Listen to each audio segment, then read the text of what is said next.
এটা দারুণ ব্যাপার না? এটা খুবই ক্রেজি, আমরা অন্য লোকেদের ওপরে বসতে চলেছি। ও মাই গড, এটা হলো আপনার রুম। $25,000 আমরা দুটো বড় রুম পাচ্ছি। ও, এটা তো খুব দারুণ। আমি এর আগে এরকম দেখিনি। আরে বাপরে, আগের প্লেনের তুলনায় আমরা এখানে 4 গুণ বেশি জায়গা পেয়েছি।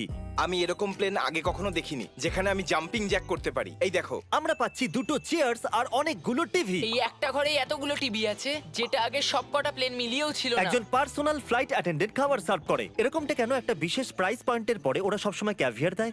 আর একটা বাথরুমও। বলছি কিছু বলতে পারি? এই বাথরুমটা আমাকে হতাশ করলো। এখানে কোনো শাওয়ার নেই, হিটেড ফ্লোরসও নেই, আর সাইজও অর্ধেক। আমার মনে হচ্ছে $10,000 ফ্লাইটটা বেশি ভালো ছিল। তোমরা কি একটা ফ্লাইটের জন্য এত টাকা খরচ করবে? আমি এটার পরামর্শ দেব না। আমি তো বলবো একটা গাড়ি এর নিয়ে বদলে নাও। গাড়ি নিয়ে আর নাও। এটা হলো রুমের সবথেকে বেস্ট পার্ট, একটা কুইন সাইজ বেড।